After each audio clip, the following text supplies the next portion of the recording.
السلام عليكم ورحمة الله وبركاته. الحمد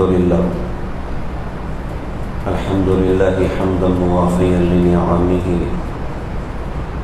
مكافيا لمزيده، والصلاة والسلام على سيدنا محمد وآله وصحبه وجنوده، أما بعد.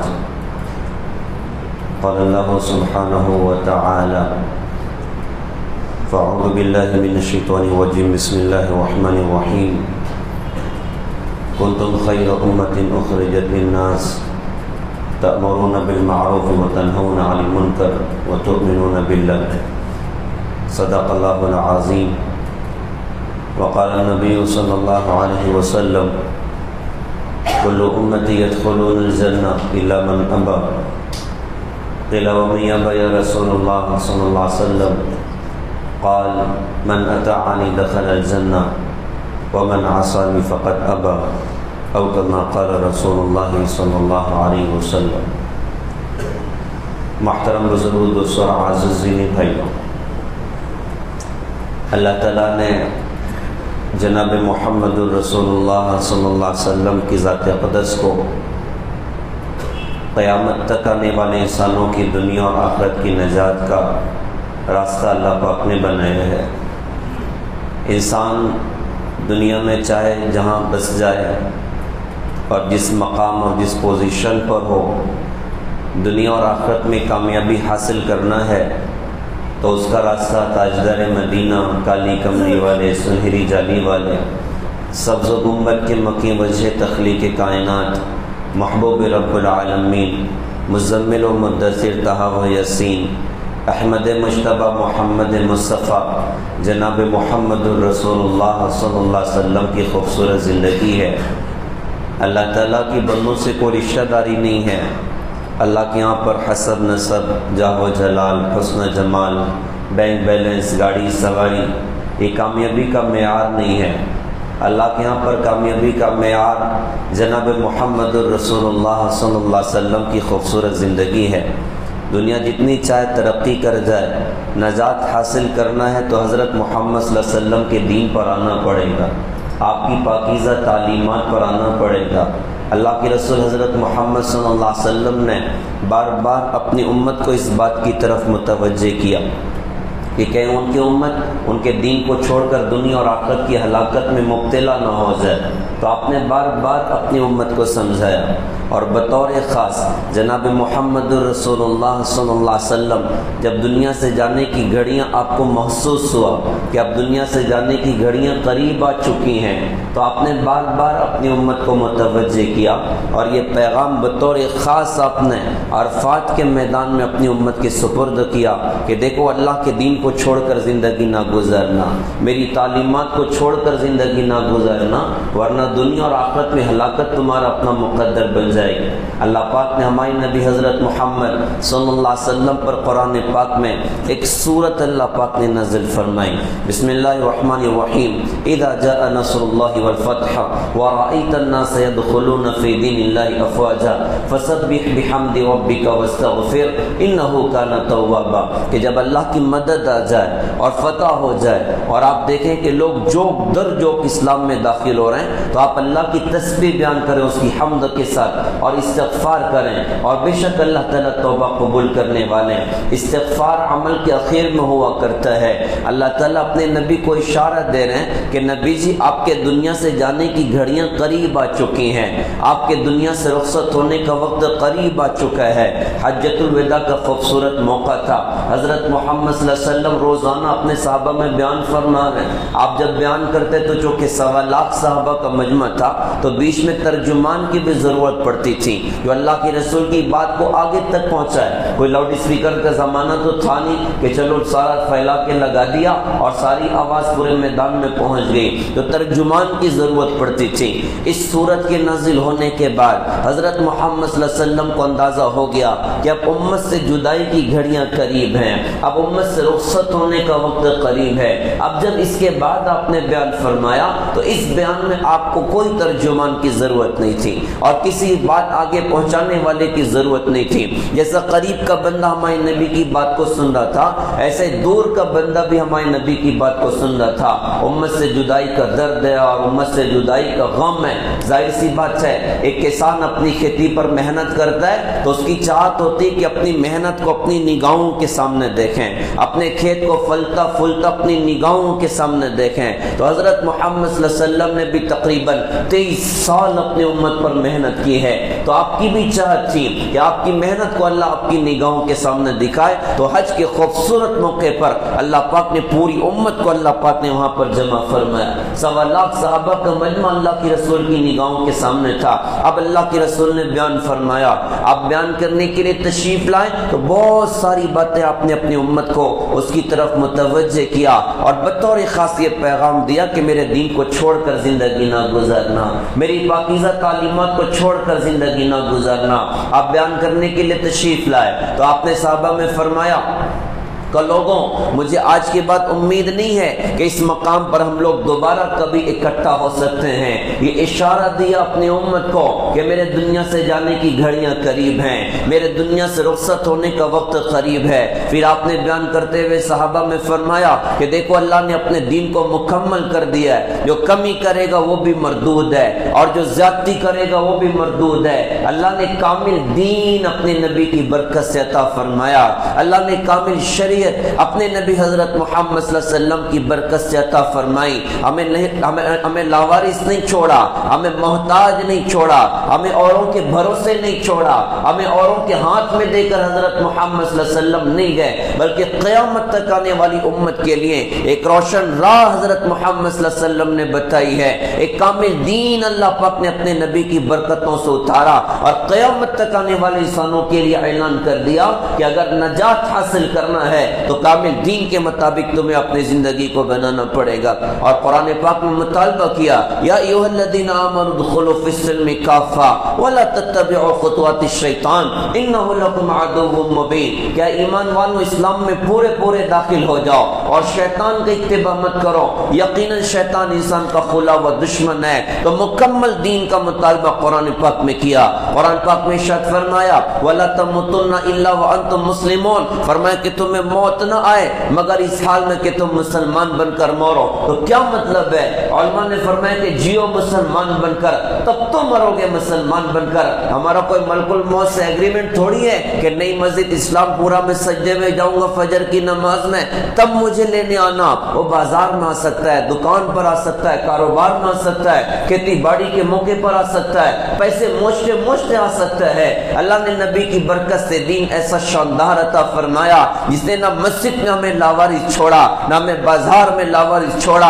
اللہ کے رسول حضرت محمد صلی اللہ علیہ وسلم نے جہاں اپنی امت کو مسجد میں عبادت کرنا سکھایا، وہیں اللہ کے رسول نے اپنی امت کو تجارت بھی کرنا سکھایا ہے، ملازمت کا دین بھی سکھایا، گھر باہر کی زندگی بھی سکھائی، نہ غمی میں آزاد چھوڑا ہے نہ خوشی میں آزاد چھوڑا ہے۔ اور یہ بات حضور نے فرمائی کہ اللہ نے اپنے دین کو مکمل کیا ہے، جو کمی کرے گا وہ بھی مردود ہے اور جو زیادتی کرے گا وہ بھی مردود ہے۔ یہ پیغام دیا کہ مکمل دین پر تمہیں چلنا ہے۔ بظاہر تو 1.25 صحابہ کے مجمع میں بیان ہو رہا ہے، لیکن یہ پیغام حضرت محمد صلی اللہ علیہ وسلم کا قیامت تک آنے والی امت کے نام تھا، اور اس مجمع کے نام یہ پیغام تھا کہ میری امت مکمل دین پر چل کر اللہ کی بارگاہ میں آنا، ادھورے دین پر نہ چلنا، اپنی خواہشات کے دین پر نہ چلنا، حالات اور ماحول کے دین پر نہ چلنا، بلکہ حکموں والے دین پر چلنا کہ سر تسلیم خم ہے جو مزاج یار میں آئے، کہ جو اللہ کی مرضی وہ ہماری مرضی، جو اللہ کا حکم ہوگا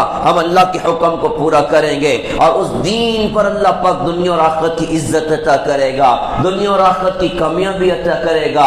جنہوں نے دین پر عمل کیا اللہ نے کیسی بلندیاں عطا فرمائی، دین پر چلنے سے پہلے کیسی ہلاکت میں تھے اور کیسی بربادیوں میں تھے، لیکن جب دین کو اپنایا تو کہاں سے اللہ نے ان حضرات کو اٹھایا ہے اور کہاں اللہ پاک نے ان حضرات کو پہنچا کے دکھایا۔ وہ حضرت عمر رضی اللہ عنہ کا واقعہ کتنا شاندار، اسلام سے پہلے کیا کوئی زندگی تھی، کلمہ پڑھنے سے پہلے کیا کوئی زندگی تھی، بکری چرانے کا ڈھنگ اس بندے کو نہ تھا، اور ذلت کے گڑھے میں بظاہر پڑے ہوئے تھے، لیکن جب نبی کی پاکیزہ تعلیمات کو اپنایا، اللہ نے کہاں سے ان کو اٹھایا اور کہاں اللہ پاک نے ان کو پہنچا کے دکھایا۔ ان کی جہالت کے دور کا ایک بڑا عجیب واقعہ تاریخ مکہ نامی کتاب میں بڑا شاندار واقعہ لکھا ہوا ہے۔ جہالت کا دور تھا، ابھی حضور کی بعثت بھی نہیں ہوئی ہے، اور مکہ کے لوگ تجارت پیشہ، ان کا سفر ہوتا سال میں 1-2 مرتبہ ملکوں کا، تجارت کی غرض ہے۔ حضرت عمر فاروق رضی اللہ عنہ جوانی کا عالم ہے، سامان سفر ہوا اور ایک بڑے قافلے کے ساتھ ملک شام روانہ ہوئے،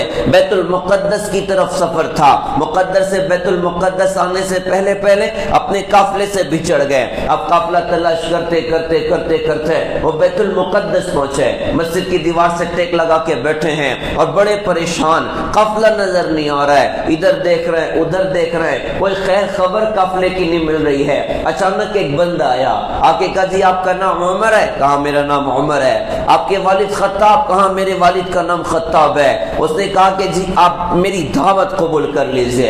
کہا کہ اللہ کے بندے میں پہلے مسافر آدمی ہوں اور بڑا پریشان ہو، کیوں تنگ کرتے ہو؟ جاننا پہچان میں تیرا مہمان، یہ کیا چکر ہے؟ اس نے کہا جی آپ دعوت قبول کر لیجئے۔ کہا بھیا دیکھ مجھے بہت ٹینشن ہے، پریشان نہ کر۔ کہا جی آپ بتائیں تو صحیح آپ کی پریشانی کیا ہے؟ حضرت عمر رضی اللہ عنہ نے فرمایا کہ بھیا میں مسافر آدمی ہوں اور مکہ کا ہوں، اپنے قافلے سے بچھڑ چکا ہوں۔ اس نے کہا جی قافلے کی نشانیاں بتائیں۔ تو حضرت عمر رضی اللہ عنہ نے کچھ نشانی بتائی، تو اس بندے نے کہا وہ قافلہ تو میں نے دیکھا، وہ کافی دیر پہلے آگے نکل چکا، لیکن ٹینشن نہ لیں، اگر آپ نے میری دعوت قبول کر لی تو میرے پاس برق رفتار گھوڑا ہے، آپ کو بٹھا کے آپ کے قافلے سے ملاؤں گا۔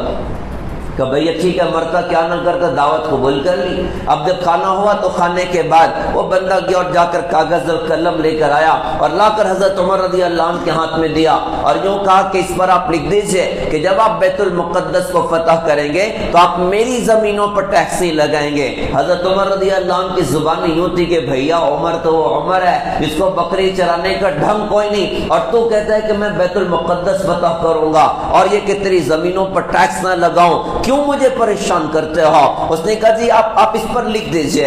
آپ حضرت عمر رضی اللہ عنہ نے فرمایا بھیا کیوں مزاق کرتے ہو اور کیوں پریشان کرتے ہو؟ اس نے کہا جی ٹھیک ہے آپ مذاقی میں لکھ دیں۔ اب حضرت عمر رضی اللہ عنہ نے فرمایا بھیا ٹھیک ہے، مرتا کیا نہ کرتا۔ وہ اٹھایا اور کاغذ سے قلم سے کاغذ پر لکھ دیا کہ جب میں ان زمینوں کو فتح کروں گا تو تیری زمینوں پر ٹیکس نہیں لگاؤں گا۔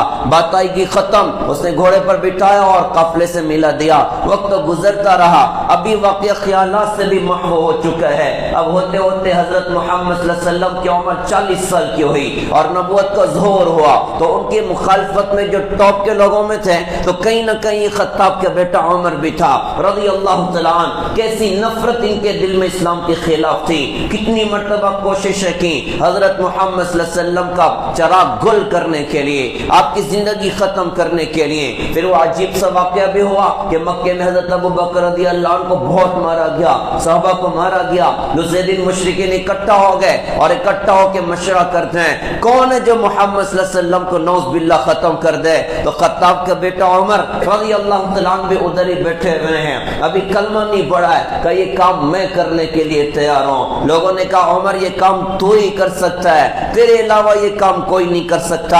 اب وہ نکلے حضور کی تلاش میں۔ مختصر یہ کہ جب قرآن کو سنا تو اپنی بہن کے گھر پر دل کی دنیا بدلی اور آ کر اللہ کی رسول کی خدمت اقدس میں کلمہ پڑھا، اب اسلام میں داخل ہو چکے ہیں، اب ہر جگہ حضرت محمد صلی اللہ علیہ وسلم کے ساتھ میں ہیں۔ ہوتے ہوتے حضور کا زمانہ ختم ہوا، حضرت ابو بکر رضی اللہ عنہ کا زمانہ 2-2.5 سال کا عرصہ وہ بھی ختم ہوا۔ اب حضرت عمر رضی اللہ عنہ خلیفہ بنا دیے گئے اور 22 لاکھ مربع میل پر اسلام کا پرچم لہرا رہا ہے، لیکن ابھی تک بیت المقدس فتح نہیں ہوا ہے۔ اب حضرت عمر رضی اللہ عنہ نے ساتھیوں کی جماعت تیار فرمائی اور بھیجا بیت المقدس کی طرف۔ جب محاصرہ ہوا تو وہاں کے علماء نے کہا کہ ہمیں جنگ نہیں کرنی ہے، آپ اپنے خلیفہ کو بلائیں، ہم ان سے بات چیت کریں گے اور بیت المقدس کی چابیاں ان کے حوالے کر دیں گے۔ کہ یہ تو بہت اچھی بات ہے۔ خط لکھ دیا کہ امیر صاحب اب تشریف لائیے، یہاں تو بغیر جنگ کے کام بننے کے لیے تیار ہے۔ اب حضرت عمر رضی اللہ عنہ نے سامان سفر کیا، اپنے غلام حضرت اسلم رضی اللہ عنہ کو بھی ساتھ میں لیا اور ایک سواری اپنے غلام سے معاملہ یہ طے کیا ہم دونوں ہی انسان ہیں، ہم دونوں ہی اللہ کے بندے ہیں، تھوڑی دیر میں اوپر بیٹھوں گا تم پیدل چلو گے اور کچھ دیر تم اوپر بیٹھو گے میں پیدل چلوں گا۔ اب یہ معاملہ طے ہوا، طے ہونے کے بعد یوں چلتے چلتے چلتے چلتے جب بیت المقدس کے پاس پہنچے نا تو کیفیت یہ تھی کہ غلام اوپر بیٹھے تھے اور امیر المومنین پیدل چل رہے تھے، اور راستے میں کسی جگہ بارش اور کیچڑ بھی ملا تو حضرت عمر رضی اللہ عنہ کے الٹے ہاتھ میں دونوں جوتے اور سیدھے ہاتھ میں اونٹنے کی رسی، اور غلام حضرت اسلم اوپر بیٹھے ہوئے ہیں۔ ظاہر سی بات ہے جب قریب پہنچے، وہاں پہنچنے کے بعد صحابہ نے ان کو دیکھا، کہا کہ حضرت کپڑے بھی پھٹے پرانے حال ہو چکے ہیں، آپ اچھا کپڑا پہن لیجئے، آپ اچھے گھوڑے پر سوار ہو جائیے، یہ تھوڑا پڑھے لکھے لوگ ہیں، ہائی فائی لوگ ہیں، تو تھوڑا سا آپ اپنی حیت تبدیل کر لیجئے۔ کہا کہ ٹھیک ہے بھائی لے کر آؤ، اچھا کپڑا پہن لیا اور گھوڑے پر سوار ہو گئے۔ تھوڑی دیر چلنے کے بعد واپس اتر گئے، کہا وہی سواری واپس لے کر آؤ اور وہی کپڑا واپس لے کر آؤ، اور اس موقع پر ارشاد فرمایا تھا اِنَّا كُنَّا أَذَلَّ النَّاسِ أَعَزَّنَا اللَّهُ بِالْإِسْلَامِ، ارے ہم تم تو ذلیل لوگ تھے، ہمیں اللہ پاک نے عزت کپڑوں کی وجہ سے نہیں دی، سواریوں کی وجہ سے نہیں دی، ملک مال کی وجہ سے اللہ نے ہمیں عزت نہیں دی، اللہ نے ہمیں عزت جناب محمد الرسول اللہ صلی اللہ علیہ وسلم کی غلامی کی برکت سے عطا فرمائی ہے۔ ان چیزوں سے ہمیں عزت نہیں ملنی ہے، واپس وہی چیزیں منگوائیں اور وہی کیفیت کے ساتھ غلاموں پر بیٹھے امیر المومنین پیدل چل رہے ہیں۔ اب ظاہر سی بات ہے جب باطل کے سامنے پہنچے اور ان علماء کے سامنے پہنچے، انہوں نے دیکھنے کے بعد اوپر والے بندے کی طرف متوجہ ہو گئے کہ شاید اوپر والا بندہ ہی امیر المومنین ہے، ان سے بات کرنے لگے۔ غلام نے کہا کہ تم سے گڑبڑ ہو رہی ہے، امیر المومنین میں نہیں ہوں، میں تو ان کا غلام، یہ نیچے والا بندہ حضرت عمر فاروق رضی اللہ تعالیٰ عنہ ہے۔ اور علماء نے اپنی کتاب میں یہ نشانی پڑھی کہ جب ان کیفیات والا بندہ تمہارے سامنے آئے گا تو مجھ سے جنگ نہ کرنا، بیت المقدس کی چابی اس کے حوالے کر دینا۔ وہ چابیاں اللہ کے حضرت عمر رضی اللہ عنہ کی جھولی میں ڈال دی۔ بیت المقدس فتح ہو چکا، اب حضرت عمر فاروق رضی اللہ عنہ بڑے زمانے کے بعد بیت المقدس پہنچے تھے۔ انسان بڑے زمانے کے بعد کسی جگہ دوبارہ پہنچتا ہے تو خیالات میں بات چلتی ہے یہاں آیا تھا اور کچھ تو دیکھا تھا اور کچھ تو ہوا تھا۔ اسی سوچ و فکر میں حضرت عمر فاروق رضی اللہ عنہ ہیں، چلتے چلتے ایک جگہ دیوار کا ٹیک لگا کے بیٹھے تو خیالات میں بات آ رہی کہ یہاں بھی آ کر کسی موقع پر بیٹھا تھا۔ اب اسی سوچ و فکر میں تھے کہ کچھ نہ کچھ تو یہاں ہوا۔ اچانک ایک بوڑھا دو لوگوں کا سہارا لے کر وہ قریب آیا اور آ کر کہا جی آپ عمر ہیں؟ کہا میں عمر ہوں۔ آپ کے والد کا نام خطاب؟ کہا میرے والد کا نام خطاب۔ اس نے جیب میں سے ایک پرچہ نکالا اور نکال کے حضرت عمر رضی اللہ عنہ کے ہاتھ میں دیا، جس میں حضرت عمر فاروق رضی اللہ عنہ کے ہاتھ سے لکھا تھا جب میں بیت المقدس کو فتح کروں گا تو تیری زمینوں پر ٹیکس نہیں لگاؤں گا۔ حیران ہو گئے، حضرت عمر رضی اللہ عنہ کو پچھلا پورا واقعہ یاد آیا، یہاں پر کیا کچھ ہوا تھا۔ اس نے کہا جی آپ نے لکھ کر دیا ہے، اب آپ بتائیے آپ اپنی بات کو پورا کریں گے کہ نہیں کریں گے؟ کہ بھئی میں ایسے کوئی فیصلہ نہیں کرتا، میرے تو اپنے ساتھیوں سے مجھے مشورہ کرنا ہوگا۔ ساتھیوں کو جمع کیا اور جمع کرنے کے بعد کہا کہ دیکھو بھائی وہ تو دور تو عمر کا وہ دور تھا کہ عمر کو تو بکری چرانے کا ڈھنگ کوئی نہیں تھا، لیکن اس نے زبردستی مجھ سے چیزیں لکھوائیں اور آج اللہ نے پورا کر کے دکھایا، بتاؤ میں نے لکھ کر دیا تھا کیا کرنا چاہیے؟ وہ بوڑھا کان لگا کے ادھر ہی کھڑا تھا۔ ساتھیوں نے کہا ہمیشہ وعدہ ہوتا ہے اور اسلام کی تعلیم ہے کہ وعدہ کیا جائے تو وفا بھی کرنا چاہیے، آپ کہہ دیجئے کہ تیری زمینوں پر ٹیکس نہیں لگائیں گے۔ حضرت عمر رضی اللہ عنہ نے جب اس بندے سے فرمایا، اس نے فوراً کہا جی اشہد ان لا الہ الا اللہ واشہد ان محمد رسول اللہ صلی اللہ علیہ وسلم، اسلام میں داخل ہوا اور کلمہ پڑھنے کے بعد کہا کہ گواہ رہیے یہ ساری زمینیں میں اسلام کے لیے وقف کرتا ہوں۔ حضرت عمر رضی اللہ عنہ نے فرمایا کہ بھیا تجھے معلوم کیسے تھا کہ میں بیت المقدس کی زمینوں کو فتح کروں گا اور یہ ہوگا اور یہ ہوگا؟ اس نے کہا جی میں نے ان دنوں تورات پڑھی تھی اور تورات میں آخری نبی کی نشانیاں پڑھ رہا تھا، حضرت محمد صلی اللہ علیہ وسلم کی باتیں پڑھ رہا تھا، تو ان میں حضور کا بھی تذکرہ تھا، ان کے بعد حضرت ابو بکر رضی اللہ عنہ کا تذکرہ تھا، ان کے بعد آپ کا تذکرہ تھا، اور سورت اور سیرت کو بھی میں نے اس کتاب میں پڑھا تھا۔ مقدر سے میں بیت المقدس کی طرف آیا تو مجھے لگا یار یہ بندہ تو ویسے ہی معلوم ہوتا ہے، میں نے نام پوچھا تو کنفرم ہو گیا،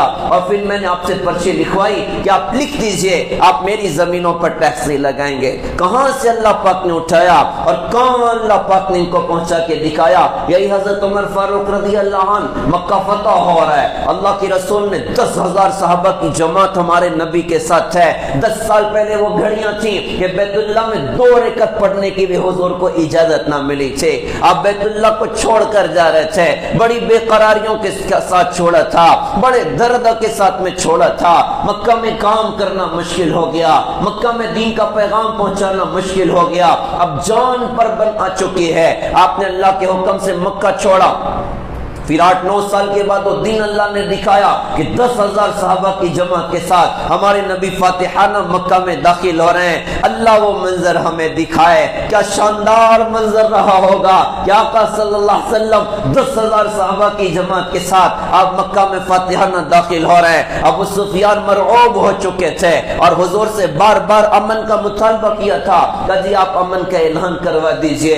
حضور مکہ سے باہر قیام اللہ کی رسول کا تھا، ابو سفیان خدمت اقدس میں آ گئے اور آ کر کہا کہ حضرت آپ مکہ میں نہیں آئے، البتہ مکہ آپ کے ہاتھ پر فتح ہو چکا ہے، میں چاہتا ہوں آپ امن کا اعلان فرما دیں۔ آپ نے فرمایا جو ابو سفیان کے گھر میں داخل ہو جائے اس کو امن۔ انہوں نے کہا حضرت میرا گھر بہت چھوٹا ہے، آپ تھوڑا اور اونچا اعلان فرمائیں۔ آپ نے فرمایا بڑا گھر کس کا؟ تو انہوں نے کہا جی حکیم بن حزام کا گھر مکے میں بہت بڑا ہے۔ آپ نے فرمایا جو حکیم بن حزام کے گھر میں داخل ہو جائے اس کو بھی امن ہے۔ کہا جی حضرت اس کے گھر میں بھی کتنے لوگ آئیں گے؟ آپ تھوڑا اور اونچا اعلان فرمائیں۔ حضور نے فرمایا جو اپنے گھر کا دروازہ بند کر لے اس کو بھی امن ہے، جو بیت اللہ میں داخل ہو جائے اس کو بھی امن ہے، جو اپنے ہتھیار ڈال دے زمین پر اس کو بھی امن ہے۔ امن کا اعلان فرمایا۔ اور حضرت عباس رضی اللہ عنہ سے حضور نے فرمایا تھا ابو سفیان کو پہاڑی پر لے کر کھڑے ہو جانا تاکہ ابو سفیان دیکھے آج اللہ پاک نے مسلمانوں کو کیسے اللہ پاک نے عزت دی ہے۔ خیر مختصر یہ ایک کے بعد ایک قافلے فاتحانہ بیت اللہ میں مکہ میں داخل ہو رہے ہیں۔ ابو سفیان ہر قافلے کے بارے میں حضرت عباس سے سوال فرماتے۔ آخری قافلہ انصار و مہاجرین کے ساتھ جناب محمد رسول اللہ صلی اللہ علیہ وسلم کا، جس کے کمانڈر ان چیف حضرت عمر فاروق رضی اللہ عنہ، لوہے کی ٹوپی انہوں نے پہنے ہوئی ہے، لوہے کی زرہ انہوں نے پہنے ہوئی ہے، پہچان میں نہیں آ رہے ہیں اور پورے لشکر کو ترتیب دے کر لے کر چل رہے ہیں۔ تو حضرت ابو سفیان رضی اللہ عنہ نے حضرت عباس رضی اللہ عنہ سے پوچھا کہ بھائی عباس یہ قافلہ کس کا ہے؟ تو انہوں نے ارشاد فرمایا یہ محمد رسول اللہ صلی اللہ علیہ وسلم کا قافلہ ہے۔ ابو سفیان کہنے لگے بھائی تمہارے بھتیجے کی بادشاہت تو بڑی شاندار ہو چکی ہے۔ حضرت عباس رضی اللہ عنہ نے فرمایا ارے ابو سفیان کہ ابھی بھی دھوکے میں پڑے ہوئے ہو، یہ بادشاہت نہیں ہے، یہ ہمارے آقا حضرت محمد صلی اللہ علیہ وسلم کی نبوت ہے، یہ حضور کی نبوت ہے۔ کہ یار اس کا کمانڈر ان چیف کون ہے اور قافلے کو کون لے کر چل رہا ہے جس کی گرجدار آواز ہے؟ تو حضرت عباس رضی اللہ عنہ نے فرمایا یہ خطاب کا بیٹا عمر ہے۔ تو حضرت ابو سفیان نے کہا اچھا یہ تو بنو عدی کا پٹا ہے، اور بنو عدی تو مکے میں بیکورڈ لوگ سمجھے جاتے تھے اور ذلیل سمجھے جاتے تھے، بنو عدی خاندان کا یہ چھوکرا اتنا اونچا ہو گیا اور ایسے عزتوں والا ہو گیا۔ اس موقع پر حضرت عباس رضی اللہ عنہ کا شاندار جملہ جو سیرت کی کتاب میں سونے کے پانی سے لکھنے کے لائق ہے، انہوں نے ارشاد فرمایا ابو سفیان ہمارے یہاں پر عزت اور ذلت قبیلے خاندان کی بنیاد پر نہیں ہے، ہمارے یہاں پر عزت اور ذلت تو اسلام کی بنیاد پر ہے۔ عمر عزت والا نہیں تھا، عمر کو اسلام نے عزت والا بنایا ہے، عمر کو اسلام نے عزت والا بنایا۔ کہاں سے اللہ نے اٹھایا اور کہاں اللہ پاک نے پہنچا کے دکھایا۔ پیارے بھائیوں ہماری عزت کا راستہ حضرت محمد صلی اللہ علیہ وسلم کا دین ہے، ہماری حفاظت کا راستہ حضرت محمد صلی اللہ علیہ وسلم کا دین ہے، ہمیں دنیا اور آخرت میں کامیابی دلانے والا حضرت محمد صلی اللہ علیہ وسلم کا دین ہے۔ ہم لوٹیں اپنے دین کی طرف۔ یہ عرفات کے میدان سے حضرت محمد صلی اللہ علیہ وسلم کا پیغام اس اسلام پورا کے امت کے نام اور اس مالیگاؤں کی امت کے نام اور 7 بر اعظم میں قیامت تک آنے والے مسلمانوں کے نام کہ اللہ نے اپنے دین کو مکمل کر دیا ہے، جو کمی کرے گا وہ بھی مردود ہے اور جو زیادتی کرے گا وہ بھی مردود ہے۔ یہ پیغام ہے کہ اپنی زندگی کو 100% دین والا بنانا، 100% اسلام والا بنانا۔ آدمی نماز پڑھ رہا ہے، بار بازار میں جھوٹ بھی بول رہا ہے اور سود پہ کاروبار بھی چل رہا ہے اور جھوٹ پہ کاروبار بھی چل رہا ہے اور دھوکے کے ساتھ کاروبار بھی چل رہا ہے، یہ نمازی کہا جا سکتا ہے، یہ دیندار نہیں کہا جا سکتا۔ اور اللہ اپنے بندوں سے مکمل دین کا مطالبہ کرتے ہیں، لہذا ایک پیغام دیا کہ اللہ کا دین مکمل ہے، دوسری بات فرمائی، نہ کسی عربی کو عجمی پر، نہ عجمی کو عربی پر، نہ کالے کو گورے پر، نہ گورے کو کالے پر کوئی فضیلت ہے۔ اصل فضیلت کی چیز ان اکرمکم عند اللہ اتقاکم، اللہ کے نزدیک قابل اکرام وہ ہے جو تقوی والا ہے۔ یہ عرفات کے میدان میں حضور اپنی امت کو پیغام دے رہے ہیں کہ میرے امت اللہ سے ڈر کے زندگی گزارنا اور تقوی کے ساتھ زندگی گزارنا اور فکر آخرت کے ساتھ زندگی گزارنا، اللہ کے سامنے جانے کے سوال جواب کی فکر کے ساتھ زندگی گزارنا۔ حضور پاک صلی اللہ علیہ وسلم نے اپنی پوری امت کو فکر آخرت کی بڑی بنیادوں پر کھڑا کیا کہ آخرت کو اپنے سامنے رکھو، اللہ آخرت میں میرا کیا بنے گا، اللہ آخرت میں میرا کیا بنے گا۔ آپ نے اتنے تذکرے کی آخرت کے، جنت بھی سنائی، جہنم بھی سنائی، قیامت کی ہولناکیاں بھی سنائی۔ صحابہ کی نگاہوں کے سامنے آخرت ہوا کرتی تھی۔ ایک صحابی ہیں حضرت حارث رضی اللہ تعالیٰ، حضرت حارث رضی اللہ عنہ سوئے ہوئے ہیں، حضور نے ان کو دھکا دے کے ان کو اٹھایا، آنکھ کھولی تو حضور نے فرمایا کہ تم نے کس حال میں صبح کی؟ انہوں نے کہا حضرت میں نے ایمان والا ہونے کی حالت میں صبح کی ہے۔ آپ نے فرمایا کہ بھائی ہر دعوے کی دلیل ہوتی ہے، تو تم یہ دعویٰ کرتے ہو کہ تم ایمان والا ہونے کی حالت میں تم نے صبح کی، تمہارے دعوے کی کیا دلیل ہے؟ انہوں نے عرض کیا کہ حضرت میرے دعوے کی دلیل یہ ہے کہ میں نے اپنے رخ کو دنیا سے ہٹا لیا ہے اور گویا کہ جنت کو اپنی نگاہوں سے دیکھ رہا ہوں اور جہنمیوں کی چیخ و پکار کو اپنے کانوں سے سن رہا ہوں، اور قیامت کا منظر جب میرے اللہ کا عرش کھینچ کے لایا جائے گا وہ میری اپنی نگاہ کے سامنے ہوتا ہے۔ حضرت محمد صلی اللہ علیہ وسلم نے فرمایا کہ حارث ایسے مومن ہیں جن کا دل ایمان کی نور سے روشن ہو چکا ہے، آخرت نگاہوں کے سامنے کہ اللہ آخرت میں میرا کیا بنے گا۔ سارے صحابہ کی زندگیاں اٹھائیں، کیسا فکر آخرت ان کے اپنے اندر اور کیسا آخرت کے بنانے کا شوق اور جذبہ ان کے اپنے اندر، ہر وقت نگاہ کے سامنے آخرت کے اللہ آخرت میں میرا کیا بنے گا۔ یہی حضرت عمر فاروق رضی اللہ تعالیٰ عنہ جن کو ایسی بلندی اللہ پاک نے عطا فرمائی، جن کو ایسی رفعتیں اللہ پاک نے عطا فرمائی، اور جس بندے کی برکت سے 22 لاکھ مربع میل پر اسلام کا پرچم لہرایا اور دین اللہ کی دھرتی پر زندہ ہوا، اس بندے کا آخرت کی فکر دیکھو، حالانکہ درجہ کتنا بڑا بڑا سنایا گیا۔ ارشاد فرمایا کہ عمر جدھر عمر چلتا ادھر حق چلتا ہے۔ ارشاد فرمایا کہ عمر وہ آدمی ہے اس کو دیکھ کر تو شیطان بھی اپنے راستے بدل کر بھاگ جاتا ہے۔ حضرت عمر رضی اللہ عنہ کے بارے میں ارشاد فرمایا میرے بعد کوئی نبی ہوتے تو حضرت عمر ہوتے۔ اتنے بڑے بڑے درجے سنائے گئے، لیکن آخرت کا فکر کیسا تڑپتے تھے اپنی آخرت کے بارے میں، کیسا بے قرار ہوتے تھے اپنی آخرت کے بارے میں۔ ایک زمانہ وہ تھا کہ حضور کا زمانہ فقر فاقے کی کیفیت تھی، لیکن حضرت عمر رضی اللہ عنہ کے زمانے میں بڑے مال اللہ پاک نے عطا فرمائے، بڑی فتوحات اللہ پاک نے عطا فرمائی، لیکن حضرت عمر رضی اللہ عنہ کی زندگی فقر و فاقے والی اور تنگی والی، کھانا ایسا کھاتے تھے اور صحابہ کھا نہ سکیں۔ ایک مرتبہ مسجد میں بیان فرما رہے منبر پر 12 پیون حضرت عمر رضی اللہ عنہ کے کپڑے میں لگے ہوئے ہیں اور ایک چمڑے کا پیمن لگا ہوا ہے، ایسی سادہ زندگی گزارتے۔ صحابہ اکٹھے ہو گئے اور کچھ صحابہ نے اکٹھے ہو کے مشورہ کیا کہ حضرت عمر اب بوڑھے ہو چکے ہیں، تھوڑا ایک خادم رکھ لینا چاہیے، اچھے اچھے کھانے تیار کر دیا کریں، تھوڑا اچھا لباس پہن لیا کریں اور وہ خدمت کر دیا کریں۔ لیکن بات کرے تو کون ان سے بات کرے گا؟ لوگوں نے کہا کہ ان کی جو بیٹی ہے نا حضرت حفصہ رضی اللہ عنہا جو حضور کی بیوی بھی رہ چکی ہیں، تو کیوں نہ ان سے بات کی جائے۔ ان سے جا کر کہا کہ آپ اپنے ابا سے یہ باتیں کرو، ابا اچھا کھا لیا کرو، اچھا پہن لیا کرو۔ بیٹی نے کہا کہ مجھے لگتا نہیں کہ قبول کریں گے۔ کہا تم بات تو کرو، البتہ پہلے ہمارے نام نہ بتانا۔ بیٹی نے کہا ٹھیک ہے میں بات کرتی ہوں۔ اپنے ابا سے بیٹی نے بات کی، یوں کہا کہ ابا جان حضور کا زمانہ تھا، اللہ نے ان کو مال نہیں دیا، انہوں نے مال پسند نہ کیا، وہ فقر فاقے کے ساتھ دنیا سے چلے گئے۔ پھر حضرت ابو بکر رضی اللہ عنہ کا زمانہ آیا، انہوں نے بھی مال پسند نہیں کیا، اللہ نے ان کو مال نہیں دیا اور وہ بھی اسی فقر فاقے کے ساتھ دنیا سے چلے گئے۔ ابا جان اب آپ کا زمانہ ہے، اللہ نے بڑی فتوحات عطا فرما دی ہیں، کیسر و کسریٰ کے خزانے بھی فتح ہو کے مدینے آ چکے ہیں۔ ابا جان آپ اچھا کھا لیا کریں, آپ اچھا پہن لیا کریں, کوئی غلام رکھ لیں جو آپ کی خدمت کر دیا کریں. اتنا سننا تھا کہ چہرہ غصہ سے سرخ ہو گیا. کہا بیٹی تجھے کس نے یہ بات کہہ کے بھیجا ہے؟ انہوں نے کہا ابا جان پہلے آپ کی رائے معلوم پڑے, اس کے بعد نام بتاؤں گی ورنہ نہیں بتاؤں گی. ارشاد فرمایا اگر مجھے ان کے نام معلوم پڑ جاتے مار مار کے ان کے چہرے بدل دیتا. پھر یوں فرمایا کہ بیٹی تو نے میرے نبی حضرت محمد صلی اللہ علیہ وسلم کے ساتھ زندگی کا ایک بڑا دور گزارا, اور گھر کا آدمی اپنے گھر کے حالات سے اچھی طرح واقف ہوتا ہے. تو بتا تیرے گھر میں حضور کا کھانا کیسا تھا, تو بتا تیرے گھر میں حضور کا لباس کیسا تھا, تو بتا تیرے گھر میں حضرت محمد صلی اللہ علیہ وسلم کا بستر کیسا تھا.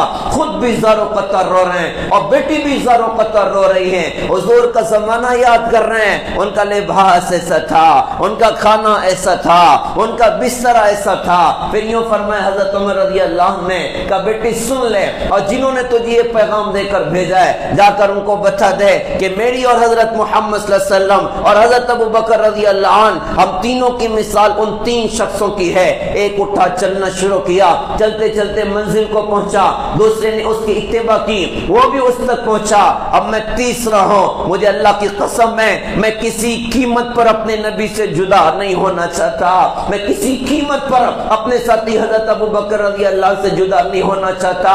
میں ان کی سخت زندگی پر صبر کروں گا اور ان کے نقش قدم پر چلوں گا. میں چاہتا ہوں اللہ مجھے میرے ساتھیوں سے ملا دے. کیسی زبردست زندگی گزاری ہے, کیسی احتیاط والی زندگی گزاری, کیسا تقوی ان کے اندر, کیسا اعمال کی پابندی ان کے اندر, کیسا فکر آخرت ان کے اپنے اندر, کیسا امت کا خیال اور امت کا درد ان کے اپنے اندر, کیسے درد کے ساتھ زندگی گزارتے تھے, کیسی احتیاط کے ساتھ میں زندگی گزارتے تھے, جیسے تقوی کے ساتھ میں وہ زندگی گزارتے تھے.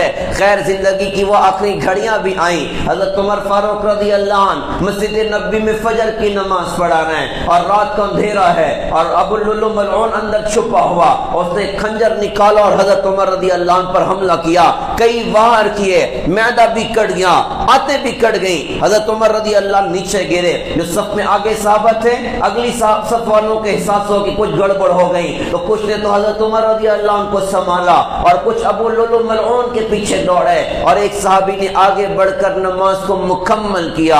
حضرت عمر رضی اللہ عنہ کو اٹھا کر گھر پر لائے. اپنے بیٹے عبداللہ سے فرمایا کہ عبداللہ جاؤ جا کے معلوم کرو کہ مجھے مرنے والا کون, کیونکہ میں نہیں چاہتا کہ میں مسلمان کے ہاتھ سے مروں. میں شہادت کی موت اللہ سے مانگا کرتا تھا, اور معلوم کرو کہ مدینہ کے لوگوں کا کیا حال ہے. کہیں ایسا تو نہیں کہ میں مصیبت بن کے بیٹھا تھا اور میرے مرنے پر سارا مدینہ خوش ہو رہا ہے کہ چلو یہ مصیبت تو ہماری ٹل گئی. بیٹے باہر نکل کے واپس آئے اور آ کر کہا کہ ابا آپ کو مبارک ہو, آپ کو مرنے والا کوئی مسلمان نہیں بلکہ کافر تھا, اور ابا سارا مدینہ غم سے نڈال ہے, ہر گھر سے رونے کی آوازیں آ رہی ہیں کہ ہمارے خلیفہ کے ساتھ کیا ہو گیا. 8 دن تقریباً حضرت عمر رضی اللہ زندہ رہے. اکثر بے ہوشی کی کیفیت ہوتی تھی. ایک مرتبہ دودھ پلایا تو زخم کے راستے سے باہر نکل گیا. بے ہوشی کی کیفیت.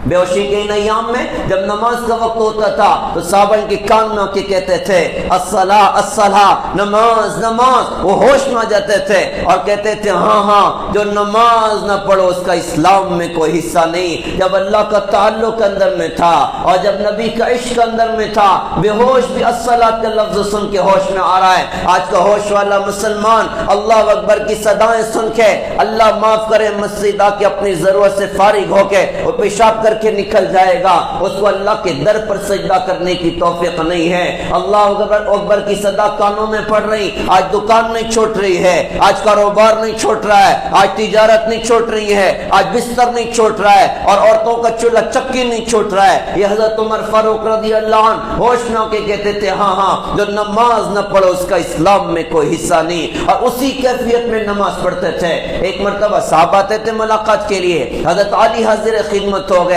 آ کر دیکھا تو چہرے پر گھبراہٹ ہے. کہا کہ امیر المومنین کیا موت سے ڈرتے ہو؟ حضرت عمر رضی اللہ عنہ نے فرمایا کہ علی میں موت سے نہیں ڈرتا, موت کے بعد کی گھاٹیوں سے ڈرتا ہوں کہ موت کے بعد عمر کا کیا ہوگا.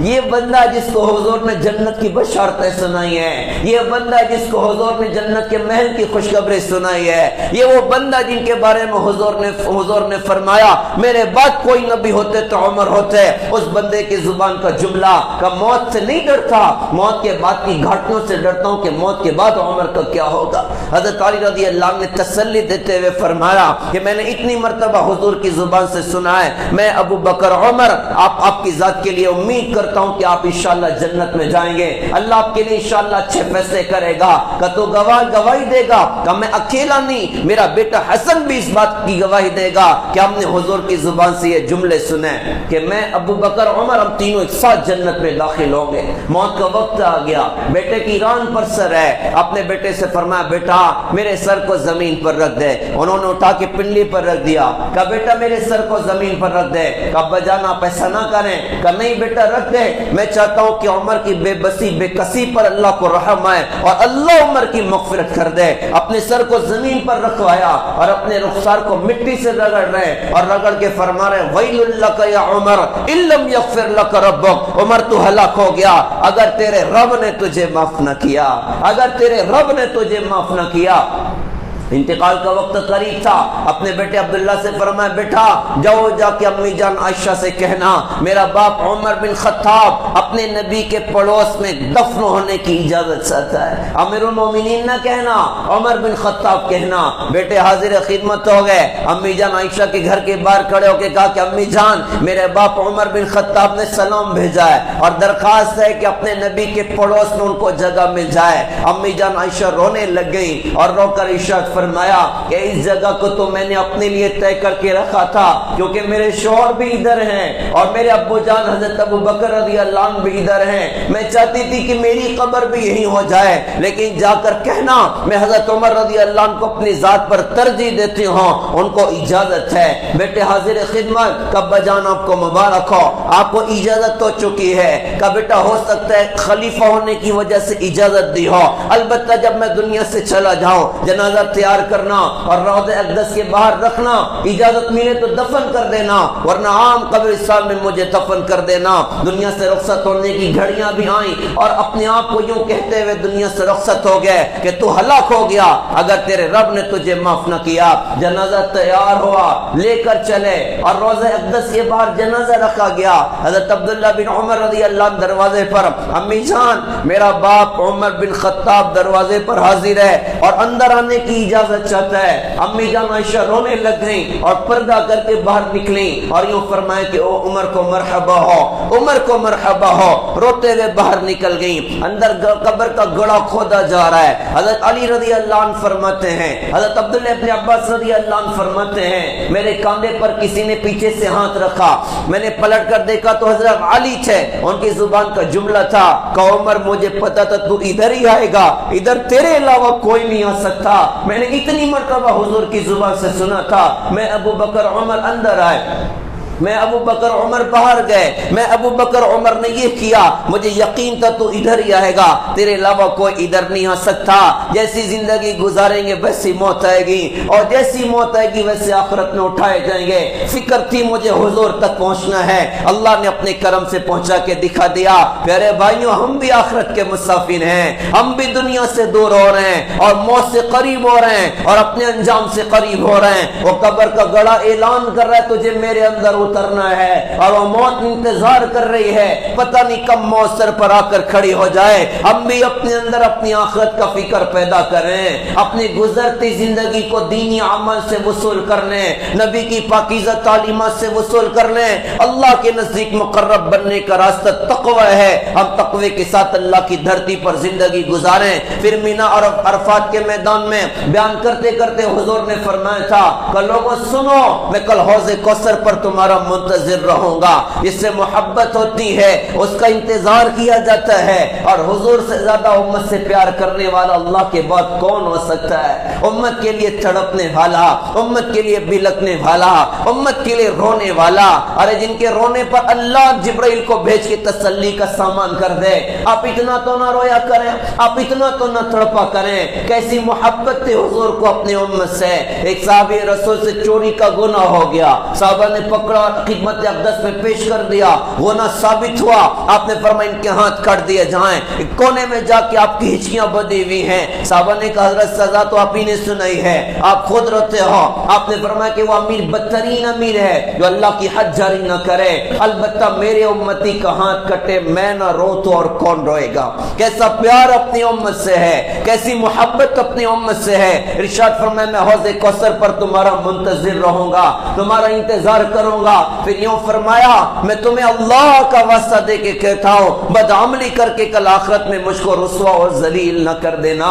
ایسا لگتا ہے کلیجہ نکال کے اپنی امت کے سامنے رکھ دیا کہ میری امت میری پاکیزہ تعلیمات کو نہ چھوڑنا، میرے دین کو نہ چھوڑنا، آخرت کے میدان میں میری ذلت کا سامان نہ بننا، میری ذلت کا ذریعہ نہ بننا۔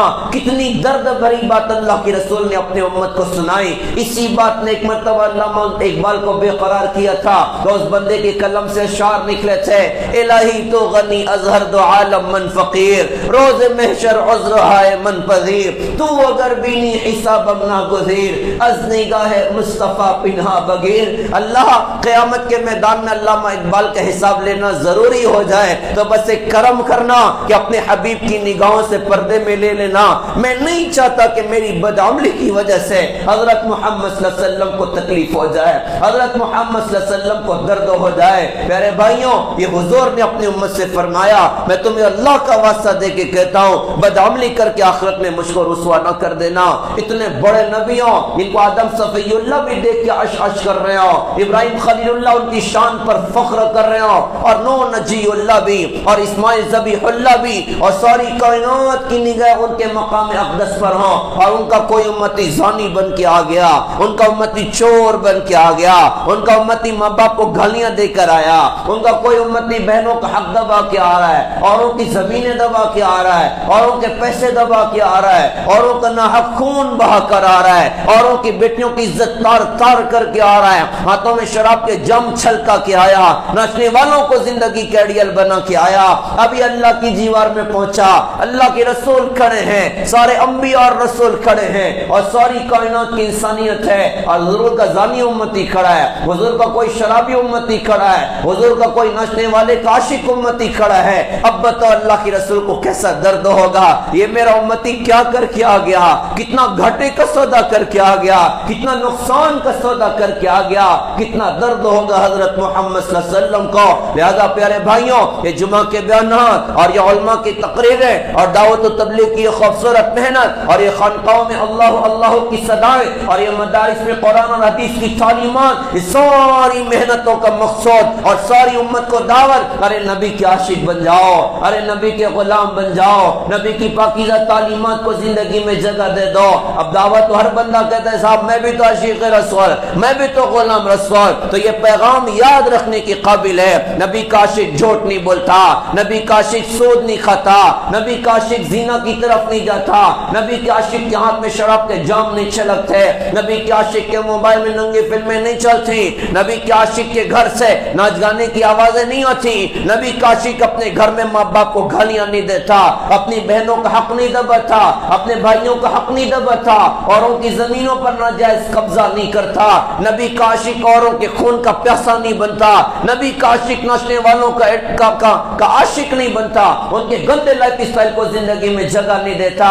نبی کا عاشق تو دین پر چلنے والا، ان کی تعلیمات پر چلنے والا ہوا کرتا ہے۔ میرے بھائیوں، یہ حضرت محمد صلی اللہ علیہ وسلم نے فرمایا آخرت میں مجھے رسوا اور ذلیل نہ کر دینا۔ پھر فرمایا سنو میں حوض کوثر پر ہوں گا، بہت سے لوگ میری طرف آئیں گے، لیکن بعض لوگوں کو فرشتے دھکا مار کے پیچھے کریں گے، پیچھے ہٹ جاؤ پیچھے ہٹ جاؤ۔ میں فرشتوں سے کہوں گا ان کو کیوں دھکے مارتے ہو، یہ میرے امتی ہیں۔ فرشتے کہیں گے حضرت آپ کو نہیں پتا، انہوں نے آپ کے بعد آپ کے دین کو بدل کے رکھ دیا تھا، اللہ بچائے اللہ بچائے۔ حضور نے فرمایا تھا پھر میں بھی کہوں گا تم مجھ سے دور ہو جاؤ، تم نے میرے بعد میرے دین کو تبدیل کر کے رکھ دیا تھا۔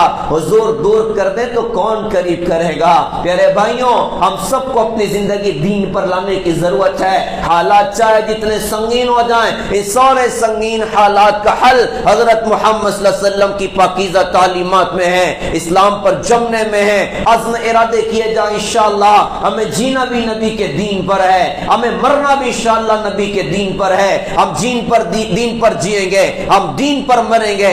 اللہ دنیا میں بھی نوازے گا، اللہ آخرت میں بھی نوازے گا. اس دین کو سیکھنا ہے اور ساری دنیا میں اللہ کے دین کو زندہ کرنا ہے. اس کے 3 کام بطور خاص کرنے ہیں. ایک یہ کہ علماء سے جڑ کر زندگی گزاریں، علماء کی رہبری میں زندگی گزاریں. وبا کا دور ہو اور امت ڈاکٹر سے دور ہو جائے، اس بات کا خطرہ ہے کہ ہلاکت تک پہنچے گی. اور فتنوں کا دور ہو اور امت علماء سے کٹ جائے یا کاٹ دی جائے، اس بات کا پکا یقین ہے کہ گمراہی تک پہنچے گی. لہذا علماء سے جڑ کر زندگی گزارنا.